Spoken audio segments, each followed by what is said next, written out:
interval. All right. So that would fall under intensity, frequency, and intensity. All right. D is the correct answer. Duration is the time from the the beginning of one contraction to the end of the next contraction. And ayun. So that's the correct answer. Dog. Okay, sino mali? May mali ba? Dali na yan, ha?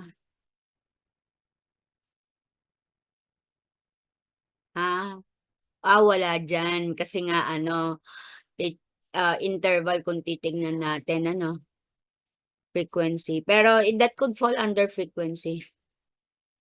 Hindi na maalala. Okay lang yan. So, D is the correct answer. Number 5, which of the following is the nurse's initial action when umbilical cord prolapse? Naku, hindi ko nabanggit, pero dapat alam nyo to kasi nasa 217 nyo to. Okay, so what's your answer? Yes, nasa 217 natin. So what is the priority kapag nag-cord prolapse? The priority is to prevent compression of the umbilical cord and not for the cord to dry because the drying of the cord would take around 7 to 10 days, no? So hindi ka agad yan mag-dry. So the priority is to prevent compression because the umbilical cord is the passageway or the pathway, for the fetus to be able to receive oxygen. So, yun yung iiwasan natin. So, how can we prevent compression of the umbilical cord? And this is by positioning. Okay? Place the client in niches position in bed. Okay, so that's the correct answer, no? Monitoring maternal vital signs and fetal heart rate. More on fetal heart rate, not on the mother side. Notify the physician and prepare the client for delivery. It doesn't necessarily mean that if there is a cord prolapse, lalabas na si baby. So usually sumasama si umbilical cord once the bag of water or the membrane ruptures. Okay? Kaya ang priority natin dyan is the compression. Not apply sterile warm. Ayan yung sagot ng iba. Okay. Ano sa exam nyo? Letter C si place, tas D si apply.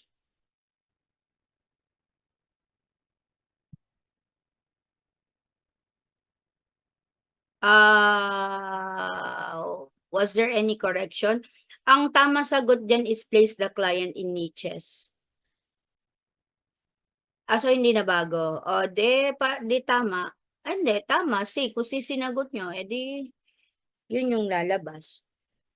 Oo, pareho lang. Ano nga, C nga lang. C ang sagot, C or D. Kung kinorek yan, hindi ako sure kung anong letter yan. Pero supposedly, letter C talaga is place the client in niches. Okay, so yung iba, ang isasagot dyan, apply sterile warm sa line. This is to prevent, drying of the umbilical cord. But then again, that's not our priority. Our priority is to prevent compression. Bakit? Hindi yan bonus, no? Kasi kung C ang sagot nyo, so it's either place the client in niches or apply sterile warm. So, tatamaan nyo pa rin si niches. Unless sasagot mo A and B, mali talaga yon. Okay? Ayan. So, hindi ko kasi nakita yung test paper. So, anyways, if C naman yung sagot, pareho naman, tatama ka pa rin, niches. Nung exam nyo, natandaan nyo? Oo. Sige, anuhin natin yan. Okay. So, next, saan na ako napunta? Bilisan natin, Charis. Number 6. Okay. So, number 6, Mrs. Velasco is examined by the nurse who documents the following.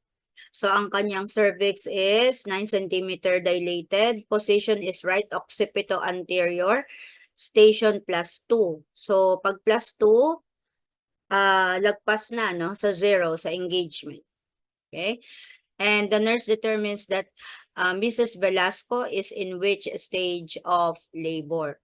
Okay. Well, kahit naman ano sabihin natin, no, hindi pa lumalabas si baby. So, that would fall under, hindi pa lumalabas si baby. Hindi pa lumalabas. Yan, first stage of labor pa lang yan. Hindi pa kasi siya lumalabas eh. 'Di ba? 9 cm pa lang siya. Okay? So that would fall under under the first stage of labor. Si first stage, 'di ba, until full dilatation and effacement of the cervix. Okay? So hindi pa siya nanganganak. First stage pa rin 'yan. Okay? So sino mali?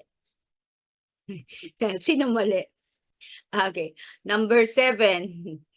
The client is admitted to the labor and delivery unit with contractions that are regular, 2 minutes apart, lasting for 60 seconds. Nako. Ayan. She reports that she had bloody show earlier that morning. The vaginal exam reveals that her cervix is 100% effaced, 8 cm dilated. Okay? So the nurse interpret this to indicate the client is, all right, latent ang kanyang pag latent 0 to 3 cm, tama? Ayan, tapos lasting for 20 to 40. Okay? So that would not, hindi, tama, 20 to 40. So hindi siya latent. Active naman, 4 to 7 cm. Okay? 4 to 7 cm and 40 to 60 ang kanyang duration, seconds. Alright, so that would fall under C, transition. So I hope everybody got the correct answer. Okay, very good. Number 7, a client is admitted, naman na ba ako? A client, hindi. Number 8, the patient is admitted in active labor, the baby's head is crowning. Okay. So, crowning na. And the patient is bearing down. So, umiiri na to. The delivery appears imminent. So, hindi na mapigilan. The nurse should. So, the question here is, what is the first thing that you should do? So, nag-crowning na si baby. Transfer her immediately by stretcher to the delivery room. Late na yun. Pagka ganyan nag-crowning at nasa labor room siya, doon na lang. Tell her to breathe through her mouth and not to bear down. So, eminent na nga to, di ba? Sabi natin, pagka manganganak na talaga si mommy, even if we ask her not to bear down, iire pa rin yan. Instruct the patient to pant during contraction and to breathe through the mouth. And support the perineum with hand to prevent tearing and tell the patient to pant. Okay, what's your answer?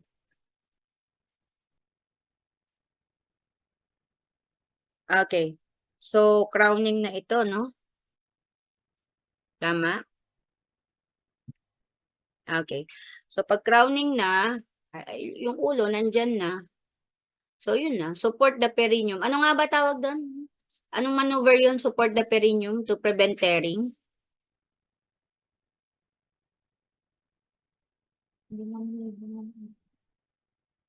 Okay, very good. Ritgens, no?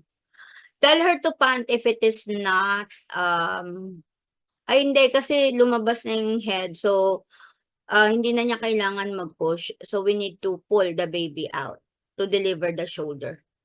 Okay, so panting na lang siya. Alright, very good. D is the correct answer. Okay? Ayan. Not to bear down. Ito na nga yung ulo, although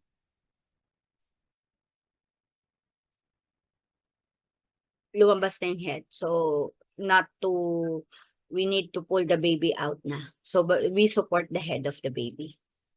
Okay, number 9, forceful pulling of the cord attempts to release. To release the placenta rapidly is dangerous because this can lead to what? Sabi nga natin, 'di ba? May sariling isip yan si placenta. Huwag nating madaliin. Okay, sige. Huwag nating madaliin. So, kapag minadali natin yan, definitely, it will not cause laceration. Laceration is mostly on the delivery of the baby. Okay? And pulling off, minadali natin, the infection would be the effect later on, not immediate, no? So the problem that we would be able to encounter is hinila natin si placenta, sasama si uterus. So the correct answer is dog, inversion of the uterus. Okay? Sino nga ba yung inversion? So babaliktad siyang ganun. It's like an umbrella. Oo, na natupi. Okay? So we do not hurry the delivery of the placenta. How many minutes nga before the placenta will be delivered? So ayan. So ayan yung nakalagay, oh. 10 minutes. Number 10. After the birth of the baby, the placenta has not been expelled. Okay, so what action would be most appropriate? 10 minutes na lumipas. Binigay ko tong scenario sa inyo nung at tayo'y nag-class. So we wait for another 10 minutes. Okay? Kasi mga 10 to 20 minutes before the placenta will be delivered. Okay, so C is the correct answer. Okay? So hopefully lahat tama kasi binanggit natin yan last time. Okay, very good. So far, out of 10, ilan na kayo?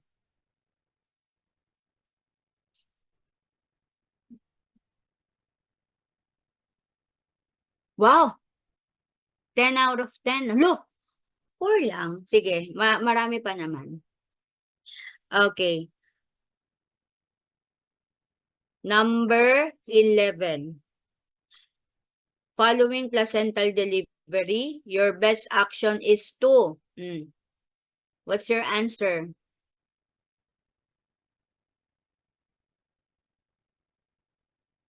Okay. So blood pressure would follow if there is already, bleeding or hemorrhage or excessive bleeding. So we check the blood pressure. Pero pag deliver ng placenta, may bleeding naman yan pero it should not be excessive. So kapag may excessive bleeding yan, so the one that we should consider is the uterus is not contracted. Okay? How would you know if the uterus is contracted? So you should what? Palpate the fundus. Okay? Yung apply ice pack and assess her perineum, baka ang cause ng bleeding is laceration. Bago tayo pumunta sa intervention, ano muna gagawin natin? We assess. Tama? Assessment muna. So that's how you answer it, no? Sometimes you have to remember the steps, no? In your nursing process. We need to assess first before we come up with the possible solution or the intervention. So assessment, okay, palpate. D is the correct answer. Okay, next. Based on EINC guidelines, what are the signs that the woman entered the active phase of labor? Okay? So active, so 4 cm. So that leads us, eliminate natin si letter B. Tama ba? And letter D. So that leaves us with A and C. Okay. So A and C, tama ba? Baka may mali na agad sa inyo. So active phase starts at 4 cm. All right, 2 to 3 contraction in 5 minutes duration, or 2 to 3 uterine contraction in 10 minutes dilation. Okay, so what's your answer? 5 minutes? Parang wala tayong binanggit na 5 minutes. 10 minutes yung duration na binanggit natin. Wala tayong 5 minutes na binanggit. 10. Okay. 10 minutes duration, 2 to 3. Tama ba? Okay. So, the correct answer is C. Okay. So, sabi nga natin, no, 4 cm kasi pagka, ano tayo. Okay? Number 13, using the partograph, the nurse monitors the labor progress using which of these parameters? Okay. So, what's your answer? Number 13.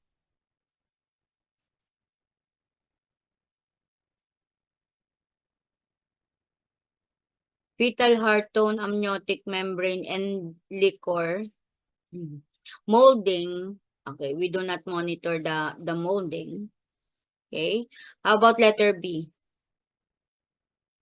Drugs or medication taken by the patient is not included in partograph. How about letter D?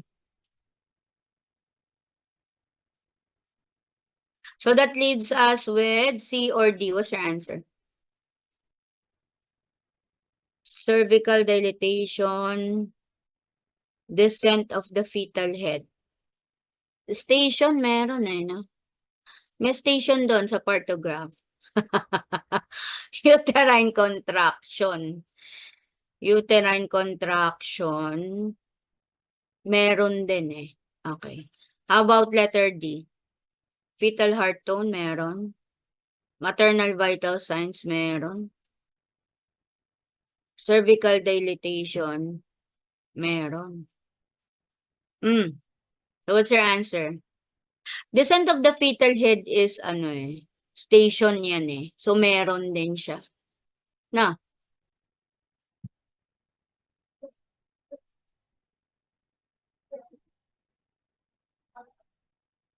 uterine contraction.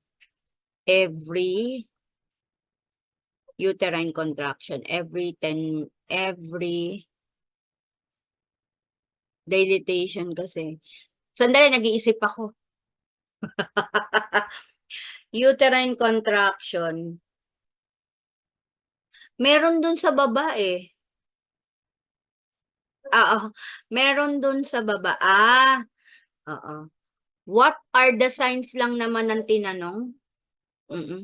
Kung ano yung mga signs na nire-record natin sa partograph. So, uterine contraction.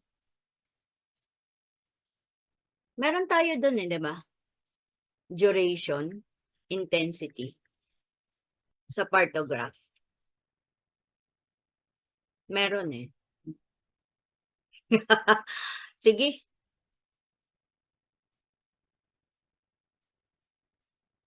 Sige, bonus na natin yan.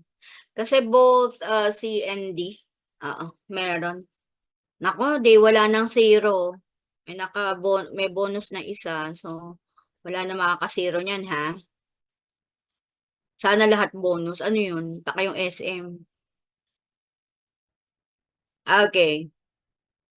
Dapat pala tinanggalan ng isang yung choices. Okay, number 14.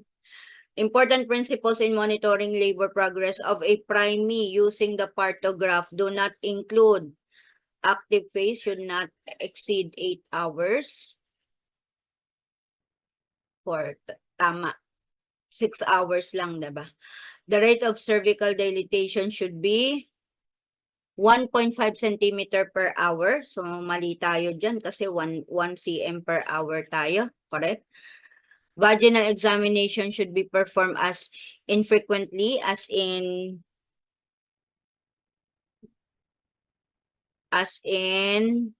as is compatible with safe practice once every 4 hours. Correct. And during active labor, the rate of cervical dilatation should not be slower than 1 cm per hour. Important principle. What's your answer?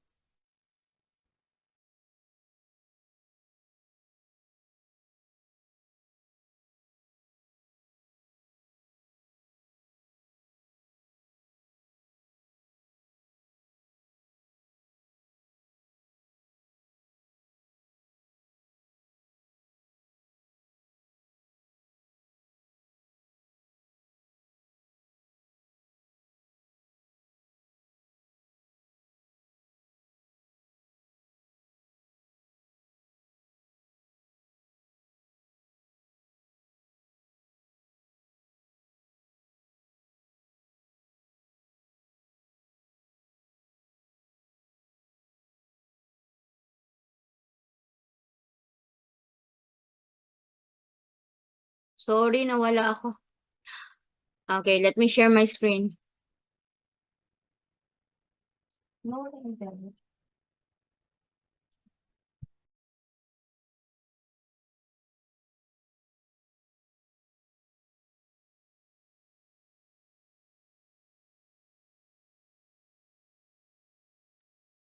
okay, so the correct answer, boy, tama ba?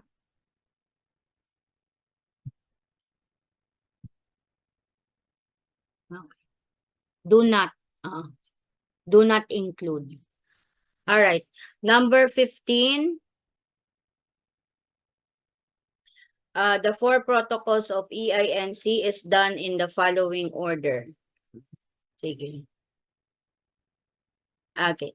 Alam nyo, kahit di naman natin na ano to, 2 beses kayo lecture and skills lab, di ba? Nag-ret dem pa kayo niyang EINC na yan. Okay. So, 4 protocols, ano una? Proper core. Okay, number 1, immediate and thorough drying. 3, skin-to-skin contact. 2, proper cord clamping and cutting. And 4. Okay, correct answer, boy. Okay, very good.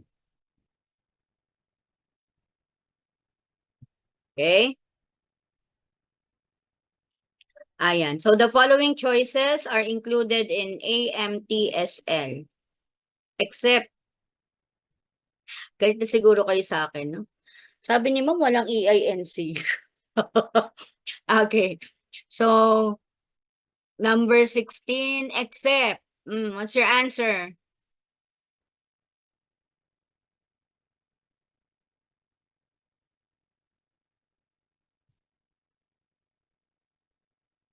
Okay, very good. So, administration of uterotonic within 1 minute after the delivery of the baby. Okay, controlled cord traction with counter traction. And if the uterus is not contracted, uterine massage.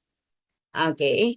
All right. So, D is the correct answer. Very good naman pala.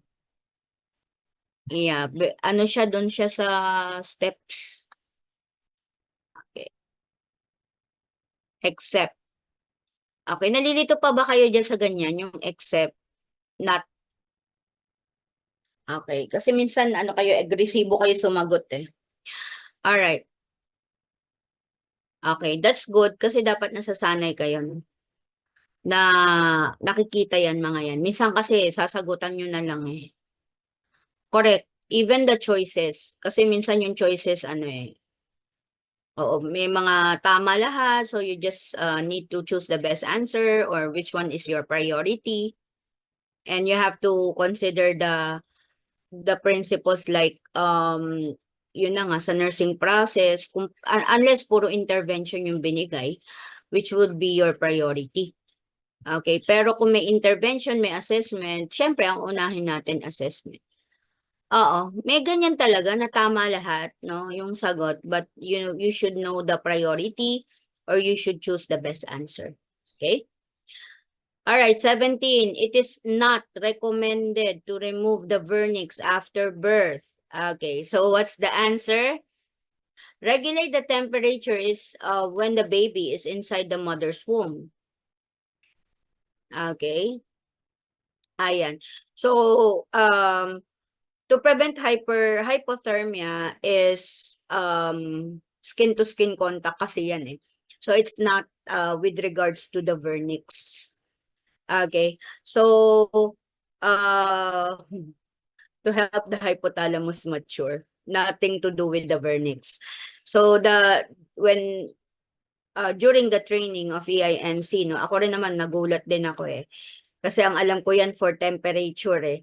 Pero ang rationale nila not to remove the vernix after birth is to prevent infection. Okay, B is the correct answer. Okay, very good. When should the cord be clamped after birth? Oh, sige.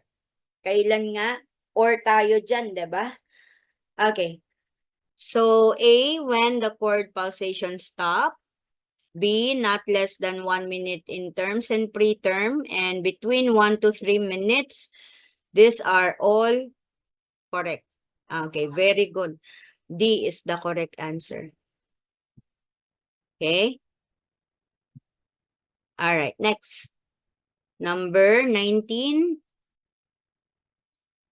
Okay. May pa-situation na. Catherine is undergoing through labor assessment, reveals cervical dilatation of 6 cm, positive bag of water, a moderate contraction lasting for number 17. Wait. Balikan natin. Ano yung 17? It is not recommended. Ay, sorry. Wait lang. It is not recommended to remove. Tama naman.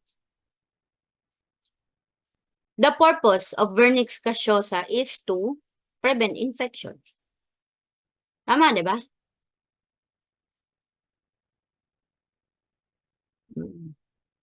It is not recommended, hindi recommended to remove the vernix after birth kasi para saan ba si vernix? So, the correct answer is boy. Okay? So, dito na tayo uli. Wait lang, sa maraming katanungan. Okay, lasting for 50 seconds, occurring every 4 minutes with the fetal head at positive 2 station. So, lagpas na ng engagement yan.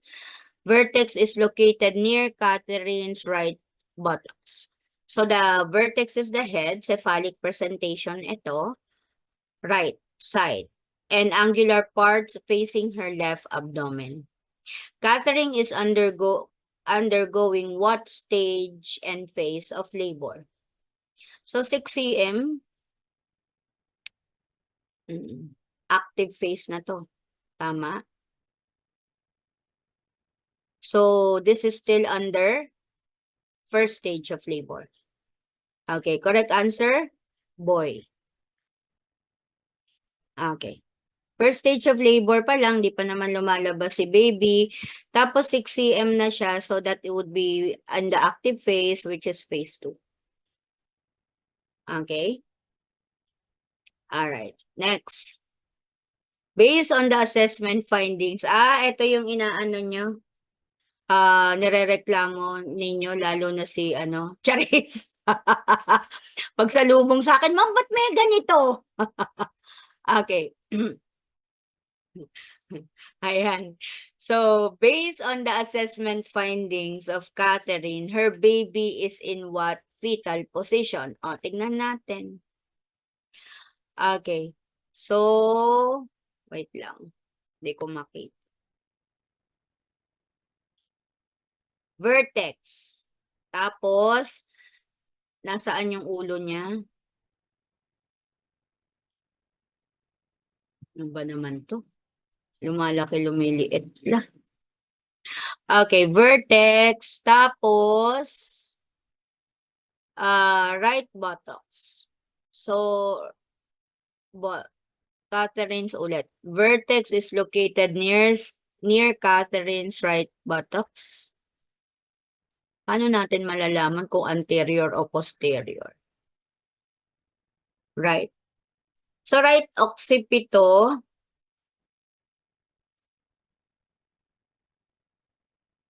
yung buttocks, Catherine's right buttocks. Vertex is located in the right buttocks. Dapat sinabi niya kung for the position kasi, ang atin landmark is anterior kung malapit kay symphysis pubis, posterior kung malapit kay sacral prominence. So, nasan ba ang puwet? Okay, naka sacral prominence siya malapit. Okay, anong side? Right. So, right, tapos vertex presentation, occipito, posterior. Did you get the correct answer?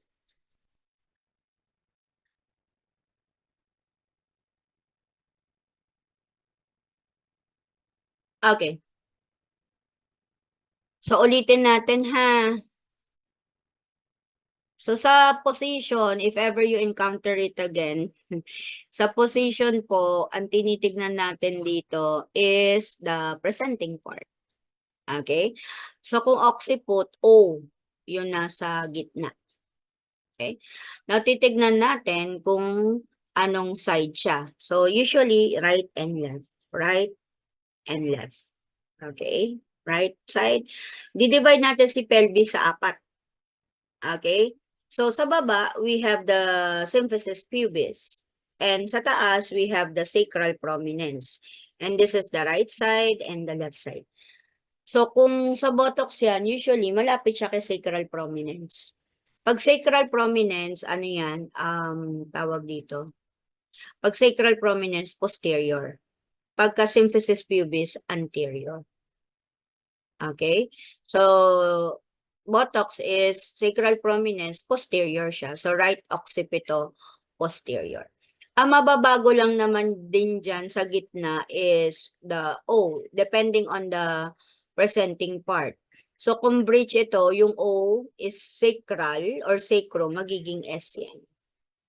Pagka naman shoulder presentation, magiging A yung O, acrom yun. Okay, that would be the presenting part. So, yun lang naman yung mababago. But still, anterior, pag malapit yung presenting part kay symphysis pubis, posterior, pag malapit kay sacral prominence. Ano yung inaapila ng iba? Ano yung basta ganun lagi, right, left. Baliktad, opposite. Right side, left side.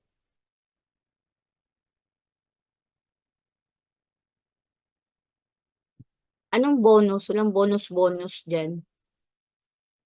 Bakit? Okay. Okay, next, number 21.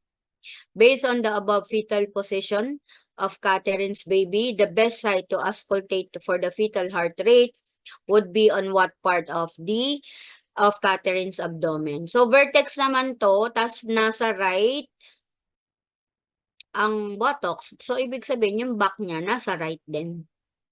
Okay? So, the correct answer? Okay, very good. Right lower quadrant. Kasi vertex siya. Okay? So, next. How will you describe Catherine's baby? Okay. Cephalic, assuming attitude of flexion, engaged, and head is located 2 centimeter below the ischial spine. Cephalic, head is extended. Okay, floating. Hindi siya floating kasi positive na siya. Positive 2. Negative pag floating. Facing the maternal left anterior. Posterior nga siya, right? Transverse, so eliminate na natin yan. Okay, so good flexion siya kasi vertex presentation siya eh. Okay, and then located 2 centimeter below the ischial spine, positive 2. Okay, correct answer A. Kuha niyo ba yung sagot? Okay, very good. O you just analyze the scenario. Hindi ka maliligaw dyan. Analyze nyo lang yan. Okay. What do you expect with Catherine's present labor condition? Okay. Normal, but with possible intense lumbosacral pain. Abnormal, with possible intense lumbosacral pain. Normal, without intense. Abnormal, without intense. Okay, what's your answer?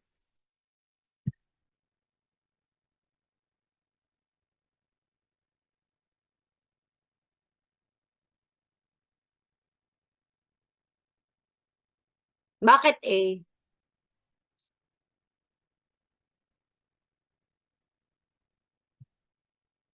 Bakit A sagot niya?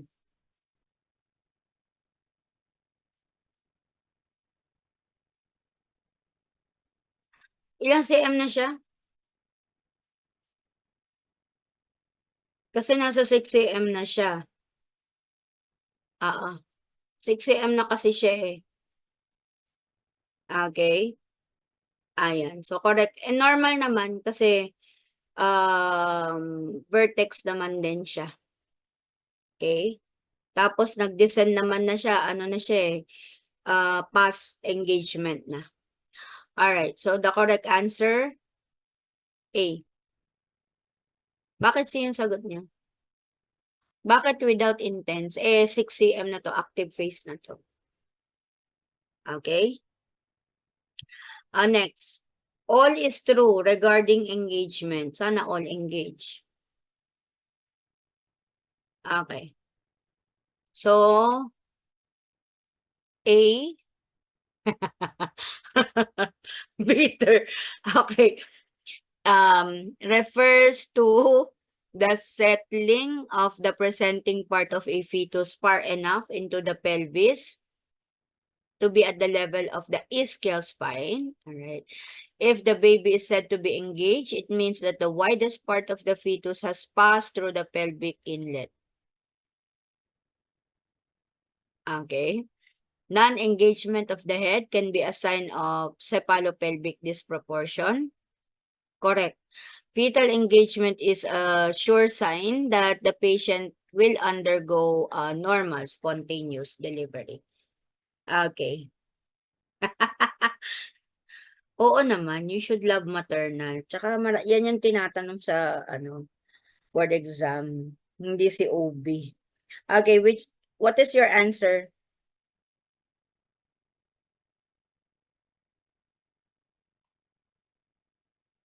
What's your answer? Except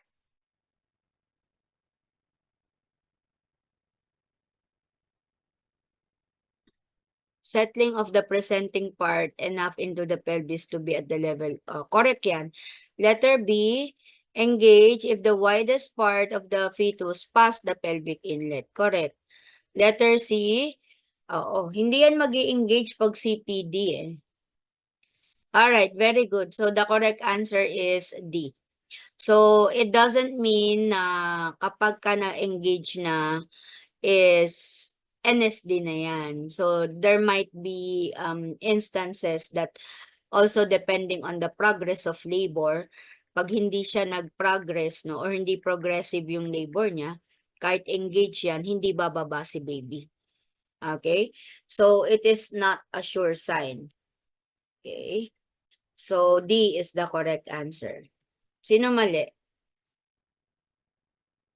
Tanong ko sino mali. Okay, next. After doing Leopold's maneuver on a laboring patient, the nurse determines that the fetus in right occipital position, posterior position. To best auscultate the fetal heart tone, the Doppler is placed. O parang yung kanina lang yan. Right occipital posterior. Okay. Below the umbilicus on the right side. Okay, did you get the correct answer? Okay. Kasi, tawag dito, Pag occiput, so cephalic presentation to. Okay? So the head is the presenting part at right occipito, so nasa right side. Okay, so nando si fetal back. Occiput kasi, andyan si fetal back, andyan si buttocks. So C is the correct answer. Okay? Okay. So the clinical instructor instructed the student to assist Mrs. Andres to help into a position for internal examination to have her pelvis be determined for pelvic adequacy. The CI informed that she will measure between the anterior surface of the sacral prominence to the posterior surface of the symphysis pubis. O sige, anong hula nyo?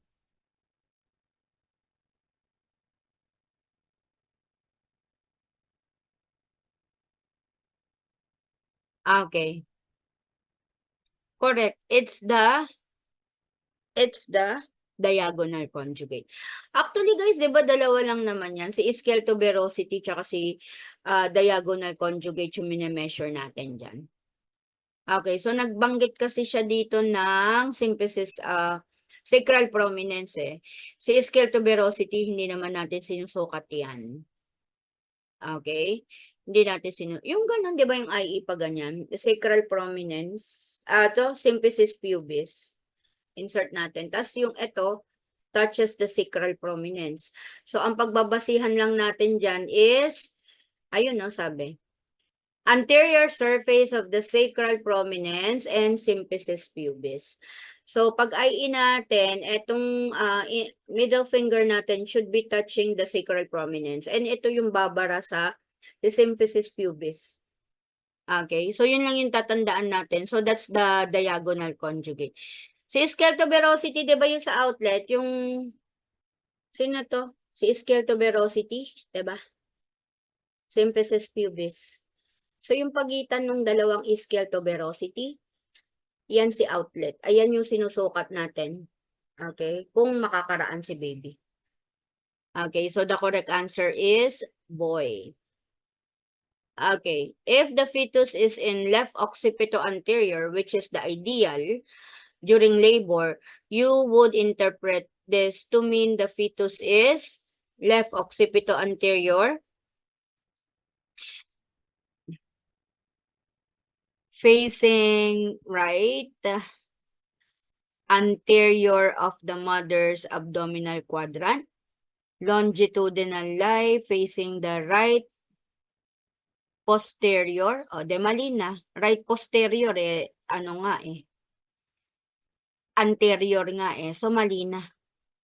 Okay, facing the right anterior of the mother's abdomen, in a common breech delivery. Pag breech, sacral yan, LSA, ganon. LSA, hindi LO, hindi occiput. So, mali na. Presenting with face as the presenting part.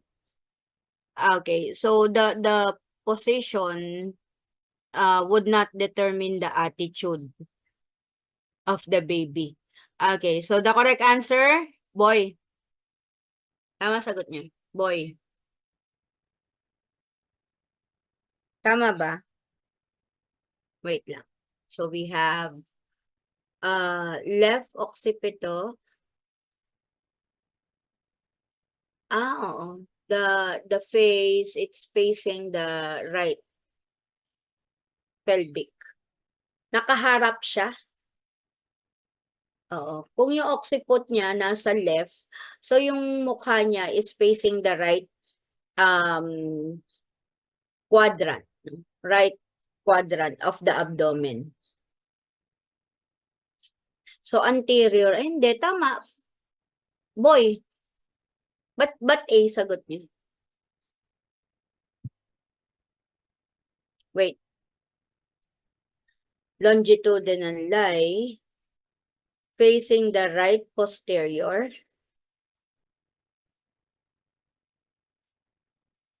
of the mothers of the pelvic quadrant.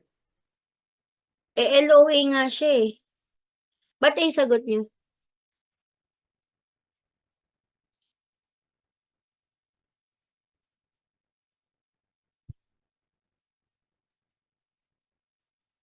Ah,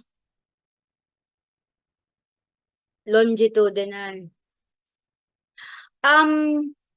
Hindi kasi tayo nagpo-position kung sa bagay, transverse pwede. Ang sagot niyo? Ulitin natin. So, left occipito anterior. So, nakaharap siya sa right. Anterior din dapat. Ba't posterior sagot niyo?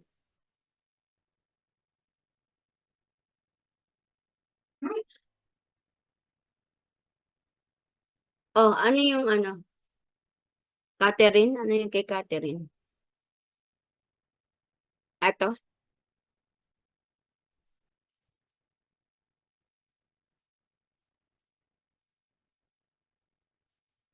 Catherine's right buttocks and angular facing her left abdomen. Hindi. Kasi ano to iba. Dito nyo ba ni-relate? Dito nyo ba ni-relate? Okay, ang correct answer dyan is, asa na yun?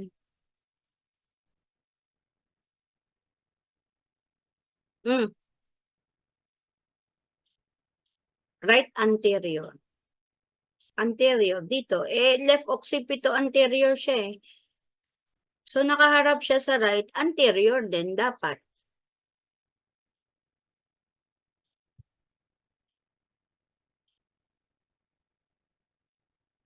Anong sabi?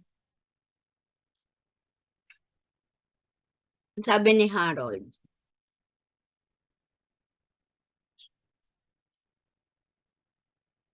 Kasi ano left occipito anterior. So, facing anterior siya dapat. Okay? So, boy, 28. A woman with term, uncomplicated pregnancy, nakaharap, facing nga facing.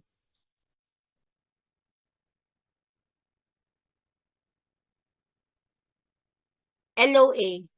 Pag left occiput, yung occiput niya nasa left side. So, saan siya nakaharap? Sa right side. Tama?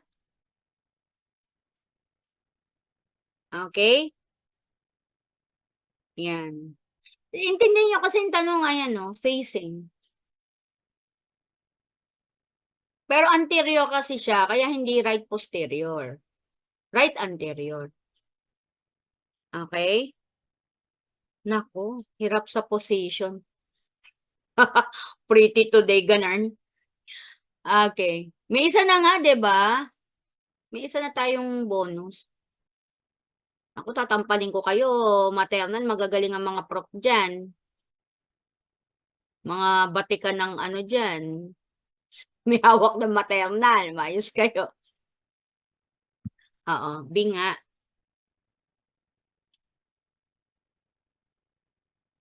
Okay.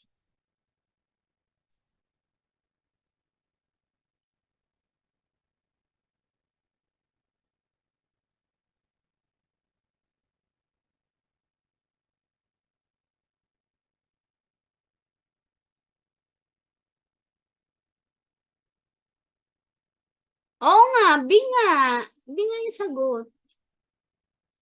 Ano ba? Okay, next. A woman with the term uncompleted pregnancy comes to the labor and delivery unit in early labor saying that she thinks her bag of water has broken. Which of the following actions by the nurse would be most appropriate? Naku, sinample pa natin yan. Uncompleted pregnancy comes into labor and delivery in early labor. So, nandun na siya. Okay, nandun na siya. Okay. Si bag of water, sabi natin na kay active phase, usually siya. It occurs. So, hindi pa ito manganganak. Okay? So, eliminate A. Immediately contact the physician. Bakit?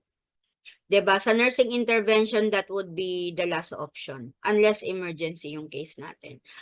Collect sample of fluid Okay, microbial anhin natin for infection.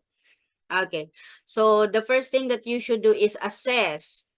Okay, puro intervention yung binanggit. A, C, and D is intervention. So we need to assess first. Ano yung assess? Color. Okay, B is the correct answer. Okay, next. The amniotic fluid of a client has a greenish tinge. Naku, ang mali naman dito, mamundok na talaga ha. Okay. Alright. So, wala naman kulay. Sasama lang yan, if ever, pero it will not change the color. Si Vernix, si Lanugo. Hydramnios is the amount.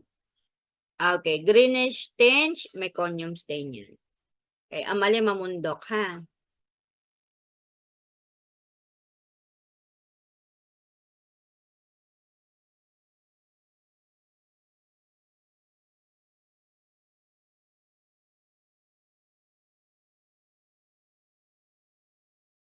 Of ruptured bag of water is what? So, ang sagot niya, abruptio? Bakit?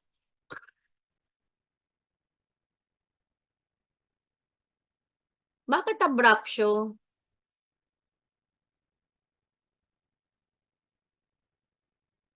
Dahil lang nag-rupture si membrane.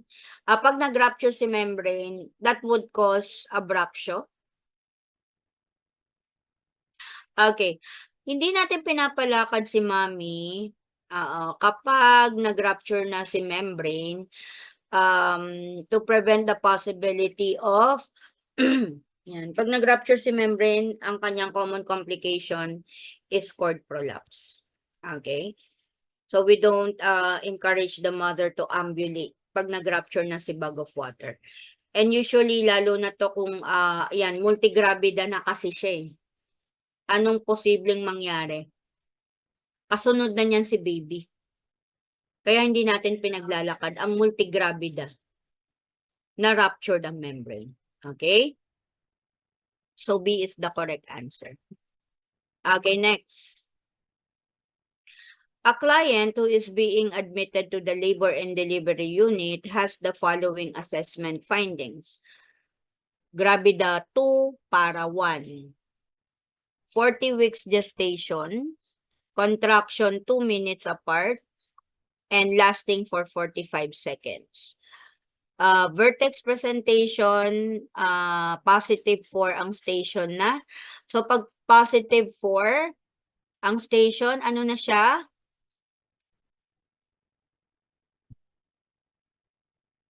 Ano na siya? Crowning na yan. Very good. Crowning na to. So, what would be your priority?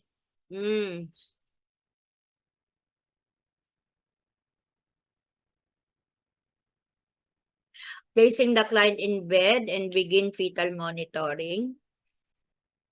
Ano ba meron sa kanya? Nag-rupture na ba si bag of water? Okay, pero kasi crowning na to, positive for na to eh. So, ano na to, for delivery na.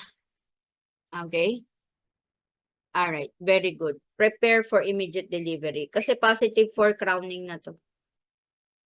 So, dali na kagad to sa delivery room. Tapos, 2 minutes apart na yung interval niya. So, naki-transition phase na to. Okay? Okay, very good. Next. Assessing the woman's physiology after birth is essential to promote optimal health of the mother. Which of the following is not normal during postpartum period? An extensive diuresis begins to take place almost immediately after birth to rid the body of this fluid. B, the uterus is completely returned to its pre-pregnancy state in 6 weeks. Ano sabi dito? Which is not normal. The blood volume returns to its normal pre-pregnancy level on the first and second week. Elevation of temperature after 24-hour period. Naku, parang maraming sagot dyan na tama. What's your answer? So, yung excessive diuresis is normal. Ito yung extra fluid that was gained by the mother during pregnancy. This serves as nutrients for the baby. During postpartum, the mother will get rid of that extra fluid. Kaya may diuresis si mommy. So that's normal. Letter B, 6 weeks. Lochia, and then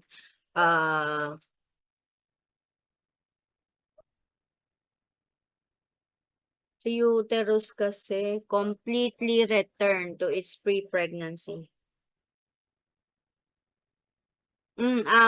What's your comment with letter B? So, D yung sagot nyo. What's your comment with letter B? D, daddy. Pwedeng dog lang. Daddy agad. What's your comment with letter B?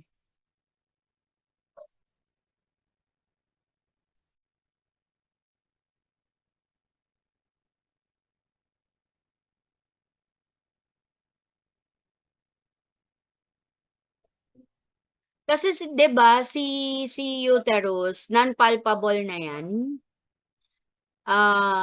Days lang. Oo, 1 week lang siya, eh.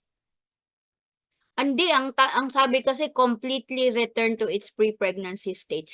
'Di ba 24 hours nasa level of umbilicus si fundus. Tas every day 1 finger breath. So ika-10th day hindi non-palpable na siya, eh.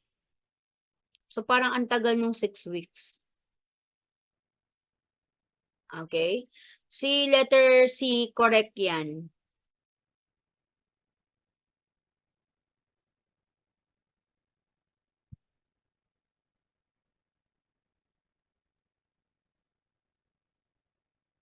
Ang sabi kasi completely return to pre-pregnancy, yung 'di ba non-palpable na kasi 'yan, eh, kapag 10 days. 10 days nga lang 'to, eh. Naku,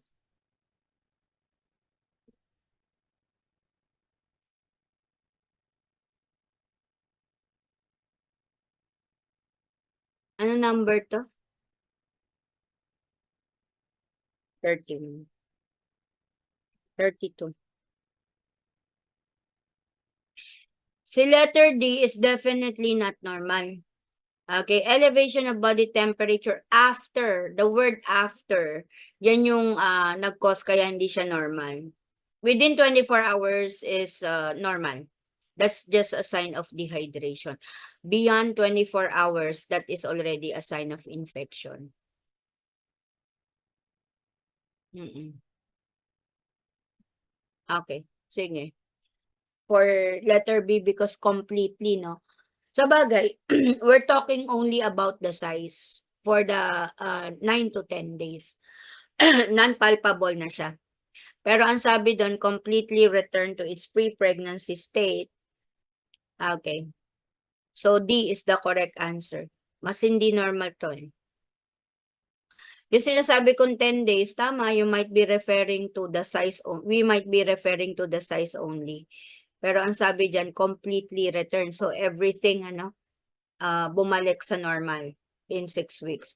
Si Lokia kasi, 'di ba, 6 weeks siya bago mawala. Alright. So, may may lumalabas pa. Okay, yes.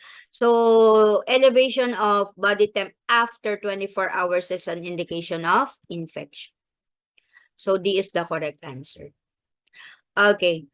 1 hour after delivery, which of the following findings would the nurse expect in a patient who didn't have complication? Dapat wala. So, tatanggalin na natin si A and B. Baggy uterus is atony. Nakarelax si uterus. Okay, C and D lang tayo mamili. Sino na mali agad? Okay. Firm uterus. 1 hour ang pinag-uusapan dito, ha? 1 hour after delivery. Okay. Heavy amount of lochia rubra with small clots. firm uterus serosa. So 1 hour is 1 to 2 days, rubra pa rin dapat yan. Serosa is 3 days. After 3 days pa. Okay, so correct answer, C. Although heavy, pero tama naman yung ano niya, rubra. Okay? Ang sagot nyo? Tama, C. It has been 12 hours since the client's delivery of a newborn. The nurse assessed the client for the process of involution and documents that it is processing normally when palpation of the fundus is noted. 12 hours. Within 24 hours, it is at the level of umbilicus. So A is the correct answer. 1 finger breath every day. So within 24 hours, it is at the level of the umbilicus. Mapapalpate natin. That's why, B ang sagot niya? 2 finger breath? 12 hours pa lang, wala pa nga 24 hours yan eh. At the level of the umbilicus pa rin. 1 day, 1 finger breath. Per day, 1 finger breath. Wala pa nga, 12 hours pa lang ang sinabi dyan, no? So, nasa level of umbilicus, 24 hours. Okay? Ayan.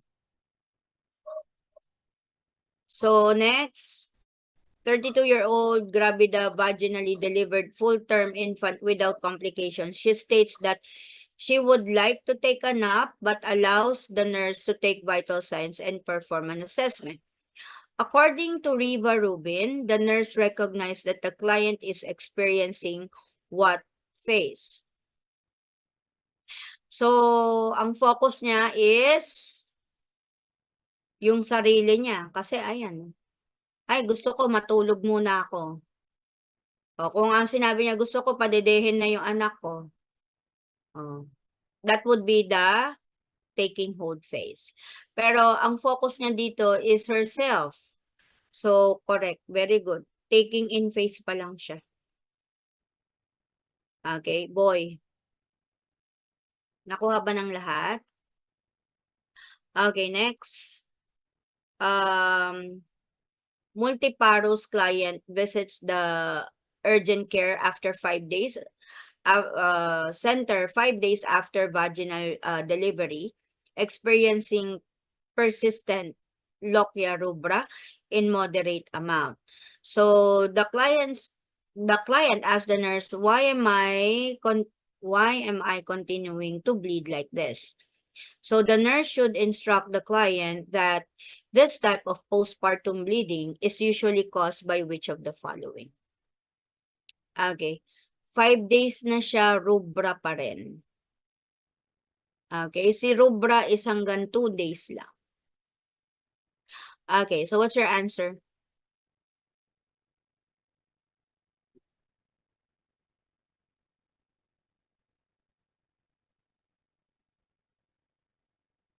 Okay. So baka hindi yung involution niya nade-delay, tapos there might be continuous bleeding. Okay. Pero kasi 5 days na ito eh. Kung ato niyan within 24 hours, no? Talagang hindi nagko-contract si uterus, and it is more on bleeding and moderate to heavy amount, no? Okay, so hindi na aabot ng 5 days yan kung nag-atony. Sobra yung bleeding. Although retained placental fragments also could indicate hemorrhage, no? Sa retained placental fragments. Pero because of the lochia being involved here, so that would be an indication that there is still placental fragments. Okay, so very good. D is the correct answer. Okay, kung laceration yan, walang kinalaman si lochia. Kasi nag-mention siya ng lochia dito. Okay?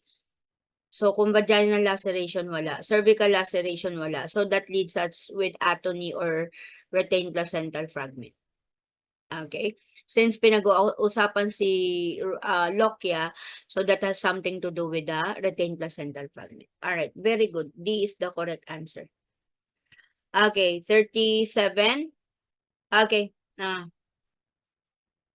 Naku, nag-convert ba kayo? O hinulaan nyo na lang? What's your answer? Hinulaan nyo, no?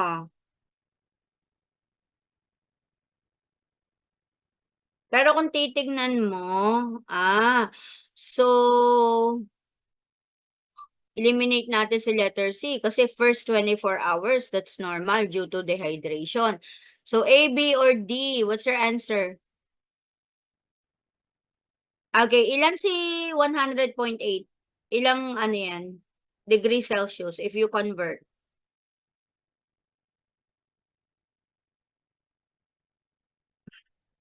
Letter lang sagot.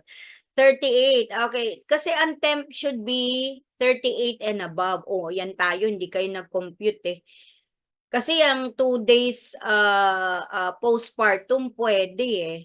Kaya lang si 100, walang 30, wala pa yan, 38. Tama? So, ang pagbabasihan kasi natin dito is the number of days. So, beyond 24 hours. And then, yung temperature niya should be above 38 para masabing ano yan, infection, postpartum infection. Okay? So, ewan ko sa inyo, paano nyo nahulaan? Dapat i-convert nyo yan. Okay? So, if it is less than 38, then that is only slight fever, so that will not fall under infection. Magte-38 and above dapat siya. Okay. Alright, 38.2. Okay? Kasi pwede si letter B eh. Okay. So, next, the nurse who is caring for a client who delivered full-term baby 1 hour ago defects a firm fundus. So, yet on inspection of the perineum, there is a constant trickle of blood. The nurse should assess the client for. Okay, what's your answer?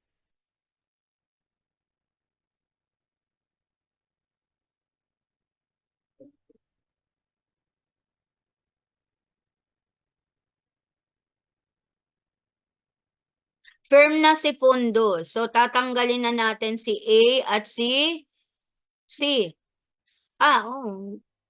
Obvious yung sagot na. Kasi may trickle of blood. Tapos sabi niya, firm naman si fundus eh. So, pag firm si fundus, ibig sabihin, walang uterine atony. Walang retained placental fragment. Okay. And trickle of blood lang yan. Kasi kung inversion, bleeding talaga yan. Alright, very good. So, D is the correct answer. So, tatandaan ninyo, kapag contracted si uterus pero may bleeding pa rin, that would be related to laceration. So, again, we have 3 types of laceration: vaginal, cervical, and perineal laceration. Okay, so D is the correct answer. Okay, number 39. A nurse in the recovery room should know that her primary nursing responsibility. Wala, mag-iiba yung korte ng abdomen ni ma'am. That's a sign of rupture or inversion. Yung size na, yung shape ng tiyan ni mami, mag-iiba. Hindi, 'di ba pagka usually parang globe lang siya or parang suha, alam mo yung suha, ganun lang, pag contracted si uterus. So, yun parang parang board-like, etes parang box. Yung shape niya iba. Pag inversion and rupture. Okay? Ayan. So, a nurse in the recovery room should know that her primary nursing responsibility when caring for a woman experiencing postpartum hemorrhage with uterine atony is, napaka-obvious ang sagot. Siyempre, pag relax, edi massage. Okay, A is the correct answer. Okay. Surgical intervention agad. Nasa recovery room na siya eh. So, ibig sabihin, wala naman problema rin kay placenta. Okay, at ang sinabi naman dyan, uterine atony yung cause. So, relaxy uterus massage is the una nating gagawin. Catheterize the bladder, pwede rin naman na hindi mag-contract si uterus because the bladder is distended. But then again, catheterization is a dependent nursing function. So, unahin natin lagi, di ba? Our priority for the intervention is independent. Okay? So, that is A. And that's our priority pag hindi contracted si uterus. Okay, next. The nurse interpret that which factor in a client's history place the woman at greatest risk for postpartal endometritis. Which factor on the client's history? Okay, what's your answer? Number 40.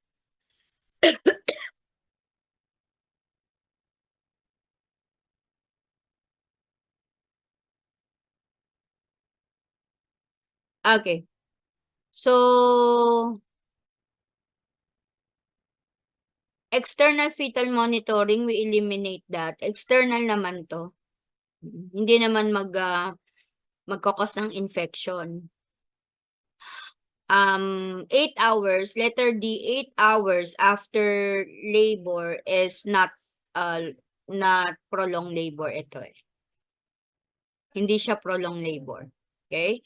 Si prolonged labor kasi would put the patient at risk of developing infection like endometritis. Okay. Ruptured membrane.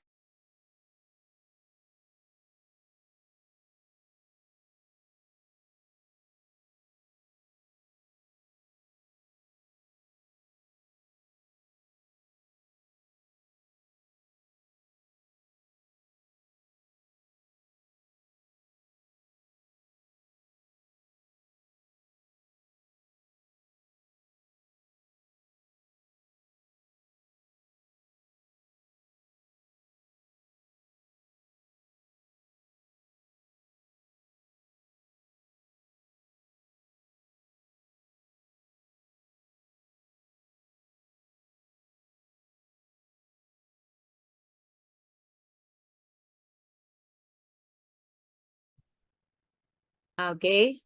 Nawawala-wala net ko, sorry. Okay, next. 41.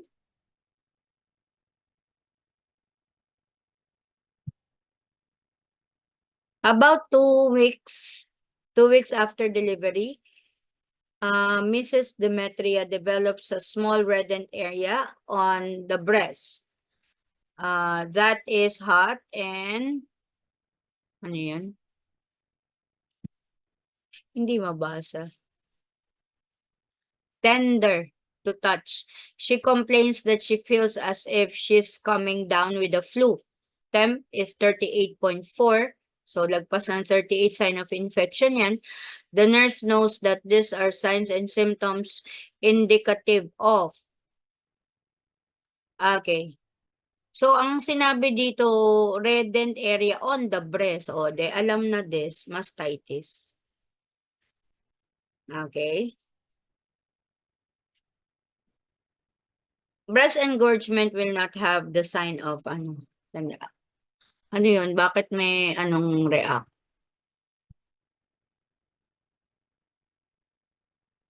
Lah, ayun.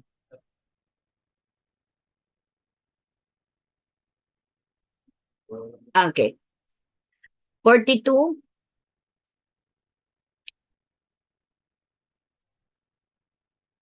Which of the following client is experiencing subinvolution? Subinvolution is not normal. Okay? Ang normal natin na pagbalik sa pre-pregnant state is what we call the normal process of returning to its pre-pregnant state is involution. So not normal si subinvolution. So how can we identify na hindi nagkakaroon ng delay, no? Pag-return to pre-pregnant ang isang babae. Okay. Letter A, 2 days postpartum with her fundus located at 2 finger breadth below. That's correct. Letter C, a woman who has just delivered her baby with her fundus located at the level of the umbilicus. Correct. So letter A, 2 days postpartum located above the umbilicus. 24 hours nga na kay ano na siya umbilicus So hindi normal if it is above the umbilicus. So correct. B is the right answer. A and C is correct. Normal process yan. Okay. 43, all of the following are true in newborn except what's your answer? Kahit di nyo naman inaral yan pero alam na alam nyo that newborn is what? Obligatory nasal breather. Yes. Okay, so B is the correct answer. Neonates have physiologic resilience, so they adapt nga 'di ba? Kaya nga si EINC, no, we eliminate air draft cause newborn or neonates adapt to the temperature of the environment. They're resilient, physiologic resilient. Okay? Ayan. So, obligatory nasal breather. Kaya, ang unang sinasuction, if ever there is a need to suction, is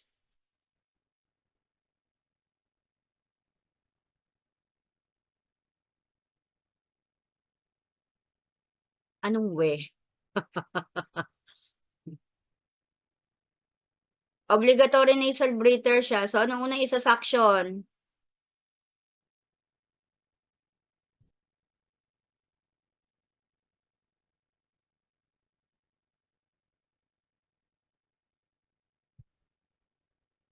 Anong paangat?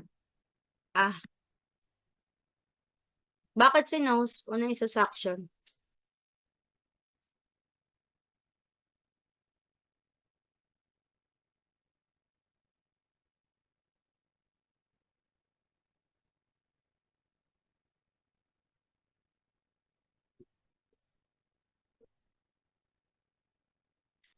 Sabi sa tala. Sa hospital.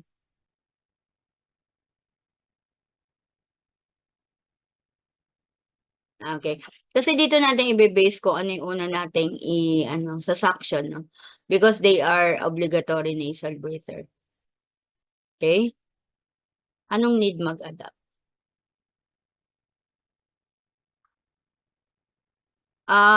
Yeah, but not 3 days, no? Hindi naman 3 days. 'Di ba pag may sipon yung mga baby, iyak sila ng iyak kasi hindi sila makahinga sa ilong. Okay, because all the while they thought that they can only breathe through the nose. Okay?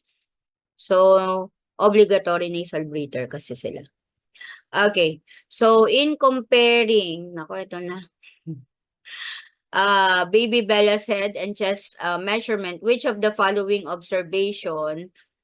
Okay. So, ano mas malaki? Head or the chest? Head or chest circumference? Si head, mas malaki. Okay? So, the head and chest circumference are equal. Mali. Hindi sila equal. Mas malaki si head. The chest circumference is 3 inches smaller than the head circumference. Letter D. Or smaller si chest ng 1 inch. So, si letter B mali. Larger kasi si chest. So, si head ang mas malaki. Okay, what's your answer? 1 inch lang? 1 inch lang ang difference nila? 1 inch lang, hindi 3 inches smaller. Oo, hindi siya 1 inch, 3. You go back to the normal, ano.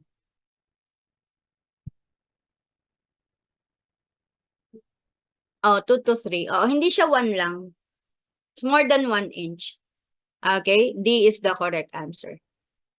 Okay, next. When assessing a neonate a few hours after birth, the nurse notes on edematous area over the parietal, wait lang, parietal area that does not cross the suture line. Yun. So, dito natin ma-differentiate si kaput kay cephalhematoma. What's your answer?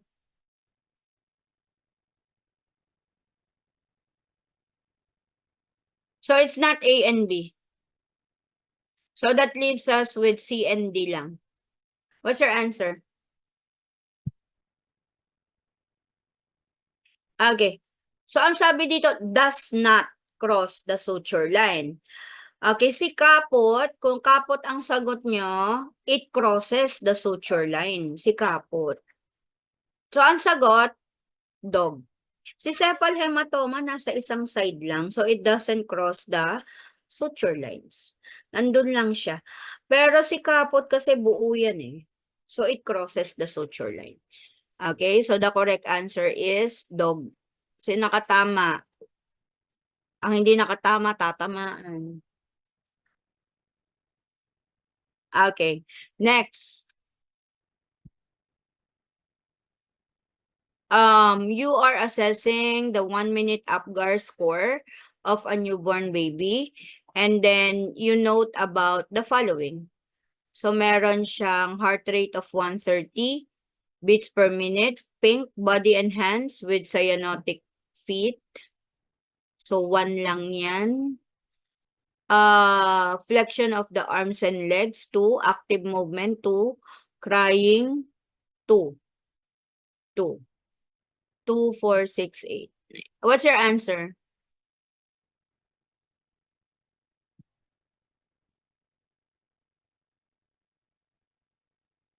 What's your answer?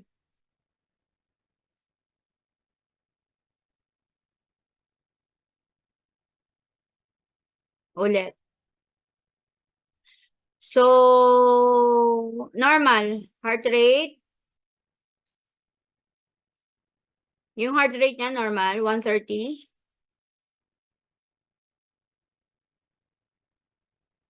Okay. So, 2. Pink, ang body. So, acrocyanosis, 1. So, 3 na. Flexion, 2. 5. Active movement, 2. 7. Crying, when stimulated, 2. 9. Oh, what's your answer? Okay. So, 9 siya. Total natin, no? Oo, yung acrocyanosis is 1. Okay. A is the correct answer. Yung heart rate, double check nyo nga. 130 is normal. Okay. Yeah. So, si ano lang, acrocyanosis lang ang hindi. 1 lang siya. So, 9. Okay. So, a newborn 5 minutes APGAR score is 5. Which of the following interventions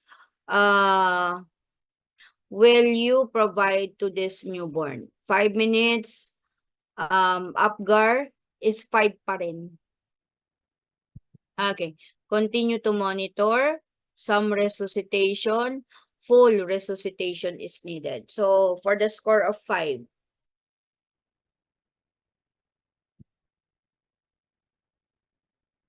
So, 3 below, full resuscitation. Okay. Routine post-delivery care, F5 lang yung score niya out of 10. Continue to monitor. Monitor is above 5, but mga 5 to 7 or 5 to 8. Continue to monitor. Okay, ano siya 5, so that would require some resuscitation. What's your answer? Full resuscitation, 3 below. Okay, very good. Some resuscitation. Okay. Needs oxygen and then reassess again after the intervention. Okay. Next. When instilling erythromycin into the eyes of the neonate, The nurse should explain to the parents that this medication is needed to prevent. Okay, what's your answer?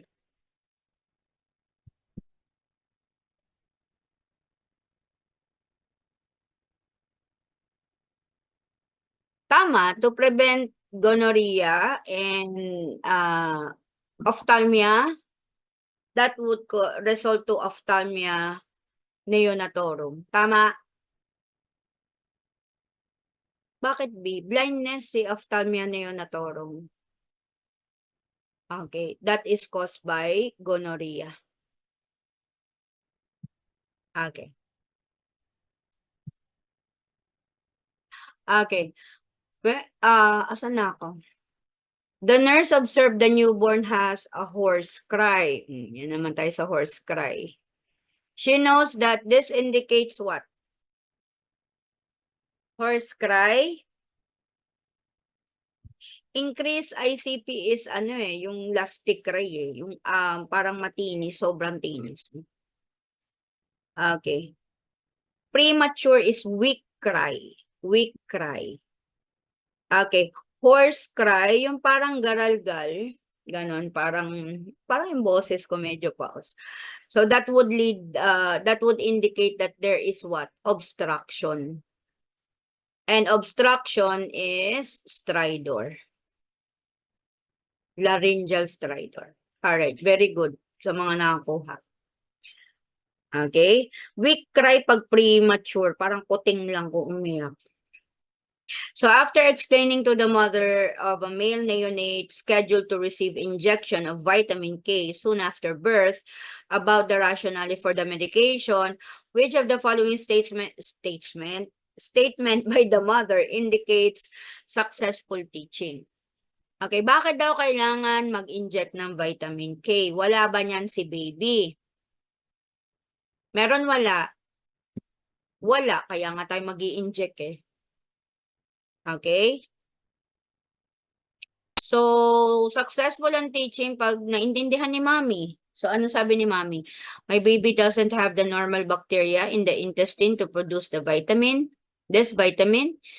My baby is at high risk for a problem involving his blood's activity to clot, ability to clot. High risk for problem involving blood's ability to clot.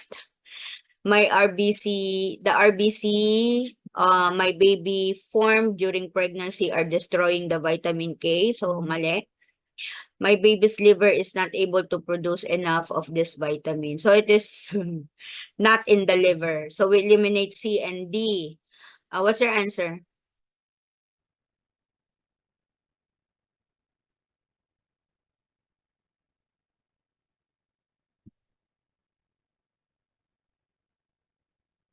My baby, and sabi dito, which of the following statement by the mother indicates successful health teaching?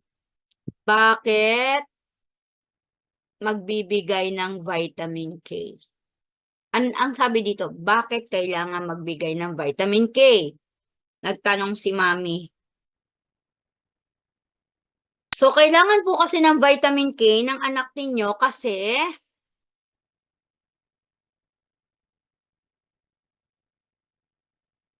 kasi yung baby nyo is high risk for blood's ability to clot. Paano mo nalaman? Paano mo nalaman na high risk yung baby? Yan tayo. Liver, hindi naman si vitamin K, hindi naman sa liver yan. Oh, look. Hindi naman kay liver yan, vitamin K. So, what's your answer? Ang tanong kasi, bakit kailangan siyang bigyan ng vitamin K? Kasi high risk po siya. Paano mo nalaman na high risk siya? Nag-explain ka nga lang, magbibigay kami ng vitamin K. Kasi, letter A ang correct answer. The baby doesn't have the normal bacteria which produces vitamin K. Wala siyang vitamin K, kaya magbibigay tayo. Can you follow? So correct answer, A. Okay. Totoo ba? Hindi, joke lang yun. Okay. So, sino nakakuha ng, ano yung passing natin? 23, sure? Vitamin K kasi ang sabi dito, soon after birth. Okay. 23, passing? 23, hindi 25 yung 50% eh. Ilan? 30. Sige. 30 and above. 30 and above. Raise your hand.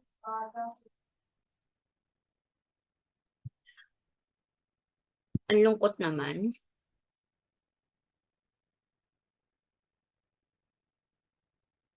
La,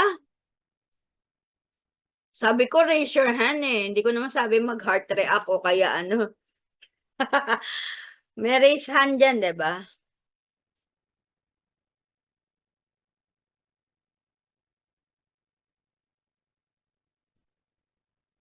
Oh, Jello, parang di kita nakita sa review ah. Joke. Jello, nandiyan ka pala? Okay. Sige, set B na tayo. Wait lang, open ko lang ha. Kalmahan lang natin.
Okay, let's continue. Ayan, let me share my screen. Wag na kayo, tapusin na lang natin to. Isa na lang. Okay? Mamaya na kayo mag-break after. So, open ko lang po yung ano.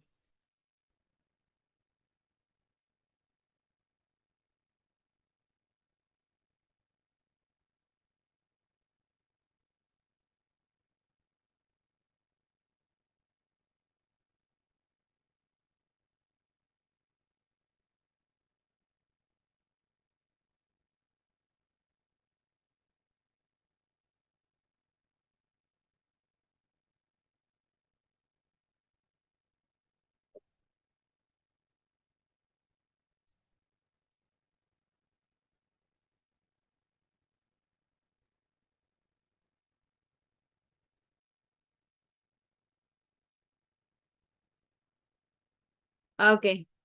So, let's continue.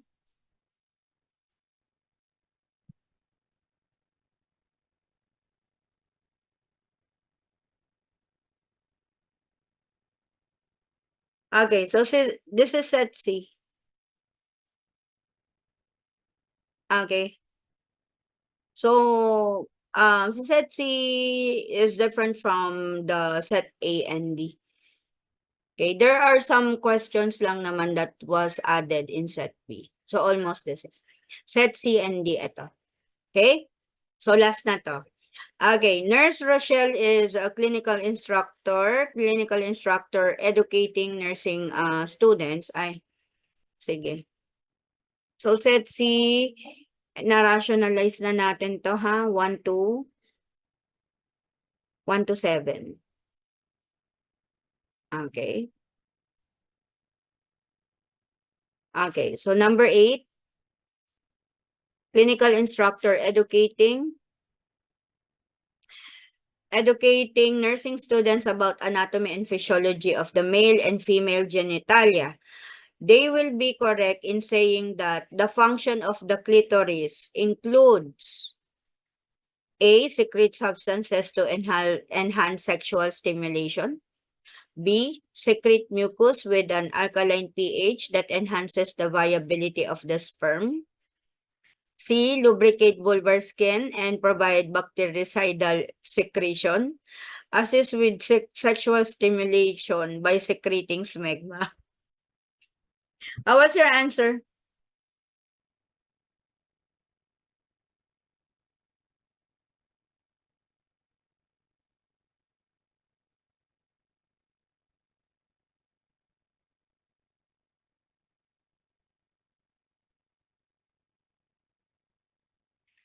Anong sagot niyo? So that leaves us with,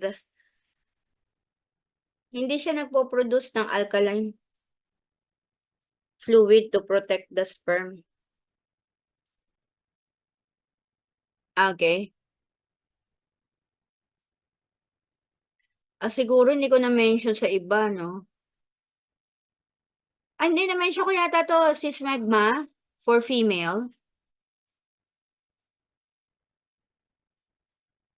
Tapos what do you call this?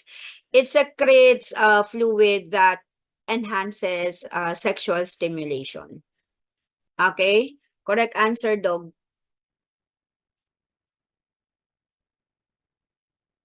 Okay, next. One of the nursing student asked Nurse Rachel about female sex gland. Rachel is correct when she said that it is the, sige, mali dito, mamundok na. What's your answer? Hindi nabanggit sa iba. Sorry na. Okay, correct answer. Ang mali, mamundok na.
Ayan, wow, hindi stable yung internet ko. Ano yung ano na yan? Mamundo. Okay. Kasi, 'di ba? Kasi, ang mali dyan, ewan, ovary. Oh. Okay. Mali kayo dito, site of fertilization? Ang sagot niyo.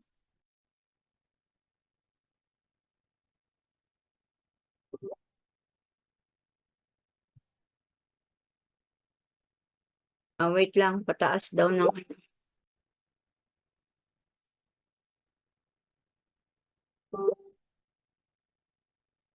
ito na, number 5. Okay. So, si Isthmus, 1 to 7, sinabi na sagot kanina dyan, di ba? Sige na nga. Okay, para malaman nila kung tama sila. Pero narasyo ko na to kanina, ha? So, number 1, sagot natin. C. Number 2, bonus. Number 3, so that's C and D eh. Number 3, do not include boy. Number 4, 1, 3, 2, 4, boy. Number 5, except dog. Number 6, boy. Number 7, dog. Okay na. Okay. Sino si Isthmus? Isthmus is the site for bilateral tubal ligation. Very good. Fimbriae is the one that guides the ovum to the fallopian tube once it is released by the ovary. Interstitial is the one that attach to the fundus. Okay? Ayan. So ito, paano yung numbering nyo dito? So A is the correct answer. Paano yung numbering nyo dito during sexual excitement? Kasama ba to o hindi? Nung exam nyo?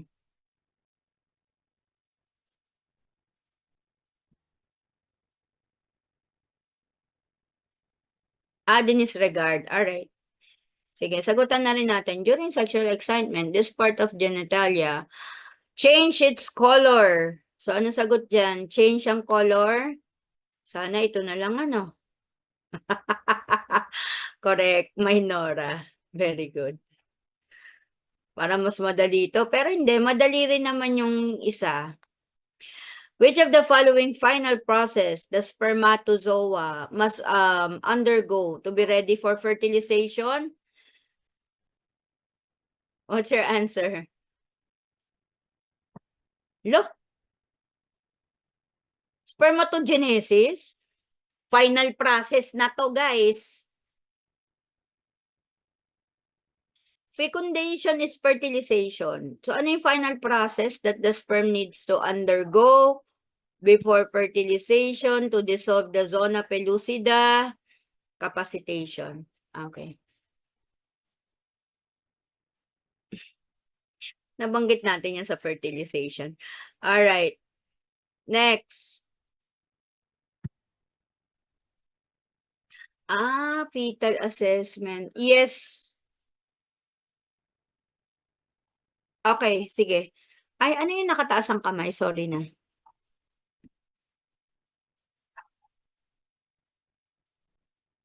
Nabanggit natin yan, di ba? Yung capacitation. So, paano nga yun? The sperm needs to dissolve zona pellucida, which is the protective layer of the ovum. And then, to dissolve this, it will undergo the final process, which is capacitation, wherein it will have the acrosomal reaction, releasing the proteolytic enzyme to dissolve zona pellucida. And that final process is capacitation. Okay, next.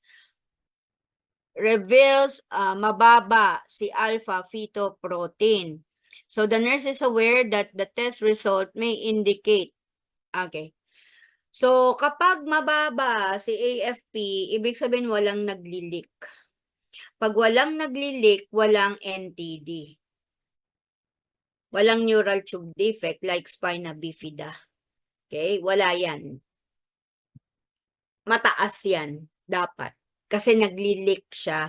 So, tataas yan. Mababa si AFP. So, pag mababa si AFP,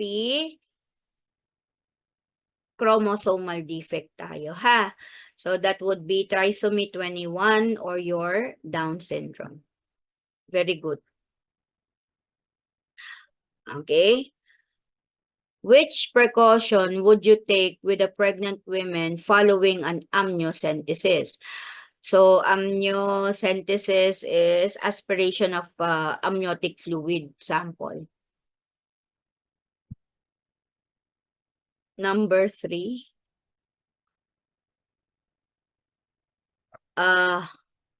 Boy.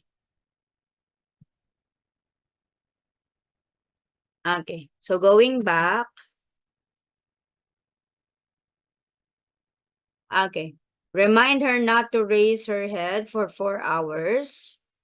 Wala naman. Oo, wala naman siyang kinalaman. Amniocentesis ito.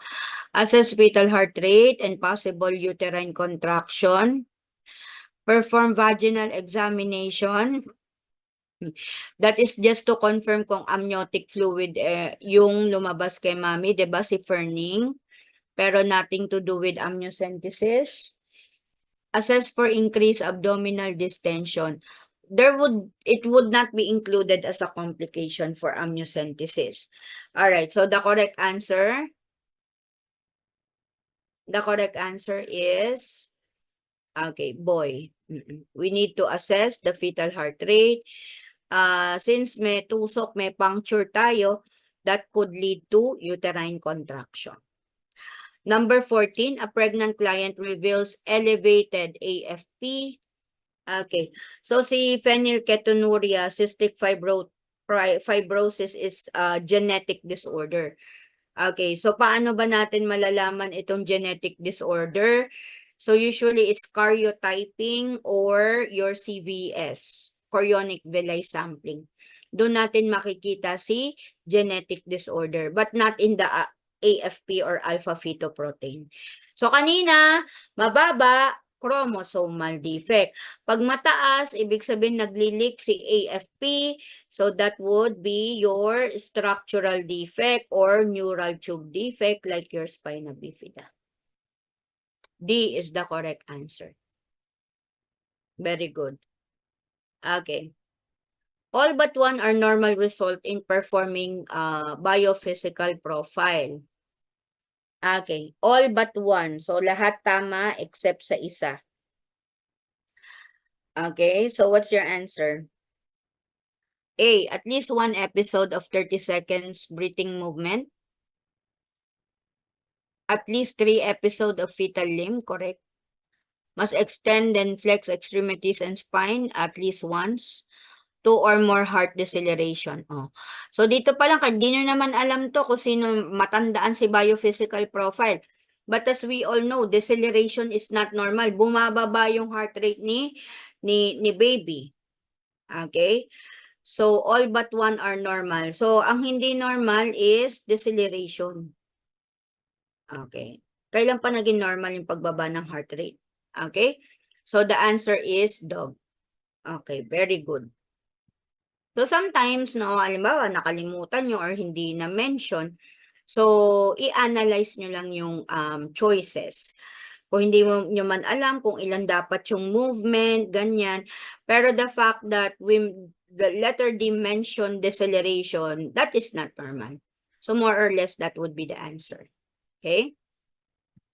All right, number 16. Cherry Santos tells the nurse that she had weekly NST. A review of Mrs. Santos' last NST shows that after 20 minutes, 2 periods of fetal activity were noted with acceleration of 15 beats per minute lasting for 15 seconds. So, ang tinatanong lang naman dito, ano yung kung normal ba to o hindi? Okay. So tandaan natin pag NST non-stress test, ano ba tinitingnan natin dito? Si non-stress test tinitingnan natin yung activity of the heart as per movement of the fetus. So pag gumalaw si baby, dapat parang tayo, if we have any movement, that would cause increase in heart rate. So si baby, pag gumalaw, dapat mag-accelerate yung heart rate niya. Okay? So ang normal is yung binanggit. Okay? 2 episode of fetal activity. Okay, 15 with heart acceleration, with heartbeat or fetal heart tone, accelerate 15 beats per minute, lasting for 15 seconds in 20-minute period. So, yan yung normal. So, ang tanong ngayon, ano ba ang normal kay non-stress test? Ang normal, ang findings natin kay non-stress test is reactive or non-reactive. So, therefore, normal yung findings natin. So, reactive ang normal kay NST. So, A is the correct answer. Okay, very good sa mga nakakuha. Positive and negative is kay CST, contraction stress test. O, tandaan nyo, kay non-stress test, reactive or non-reactive. Now, if the findings for non-stress test is non-reactive, the patient will be referred to CST, contraction stress test. Okay, so ano naman ang mangyayari dito sa contraction stress test? Dapat hindi magdi-decelerate yung heart rate kahit na nagko-contract sa uterus. Is there a possibility na mag-decelerate, bumaba yung heart rate kapag nag-contract sa uterus? Yes. Contraction causes vasoconstriction. Less blood oxygen supply to the baby. Pero pag healthy naman si placenta and the baby, it should not cause any deceleration. Hindi dapat bumaba ang heart rate. Okay? Ayan. So, paano natin malalaman? Ito yung procedure natin, contraction stress test. So, yung heart rate when the uterus contract. So, ang tanong dito, correct, except, okay, A, to evaluate respiratory function of the placenta, correct? Assess the ability of the fetus to withstand the stress of uterine contraction, correct? Okay, that leads us with C or D. Sagot nyo. Yeah, except. Okay. C, deceleration means that the fetus is normal and can withstand stress of labor, contraction. D, done during labor. Tama naman. Kaya nga contraction stress test, dapat nagko-contract si uterus. Okay. So, ang hindi normal, sabi nga natin kanina, kailan naging normal ang deceleration? Deceleration means the fetus is normal and can withstand. No, bumababa nga yung heart rate niya because it cannot withstand uterine contraction. Okay? So C is the correct answer. Okay? Alright, next is, which of the following should the nurse identify as a presumptive sign? Pregnancy sign. Ano nga yung mnemonics natin? Pag presumptive, McFuke. Okay, McFuke. So, ano yung tinatanong? Alin daw dyan? Ang presumptive. What's your answer? Presumptive is what? Subjective data. So, therefore, alin dyan ang subjective? Very good, B. Kasi yung Heger sign, pigmentation, that can be observed. So, objective yan. So, ang subjective is nausea and vomiting. Nasaan siya kay McFuke? Morning sickness. So, that is presumptive. Alright, very good. Okay, next. Ito pa ulit, signs of pregnancy. Dali lang. Ano ba yung nangyari?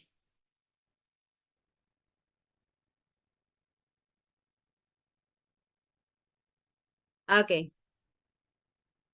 Nasaan na ako?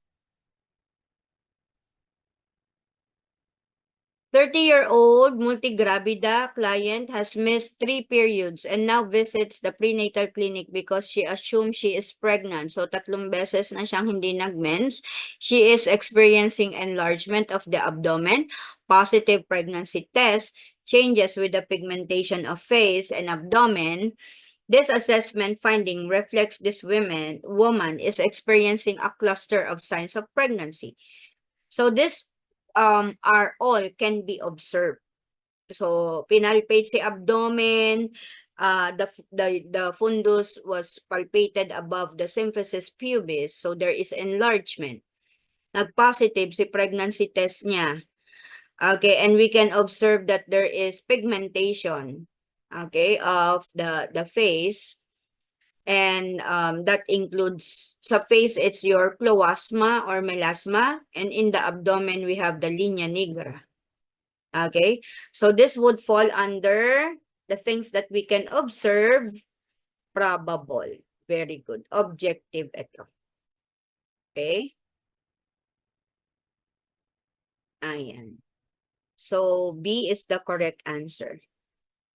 Okay, next. So, Bernadette did a urine pregnancy test, but was surprised to learn that a positive result is not a sure sign of pregnancy. She asked you, what would be a positive sign? Okay, so bakit nga uli hindi positive sign si pregnancy test? Kasi, diba? Pregnancy test, this is to determine if there is presence of HCG, human chorionic gonadotropin,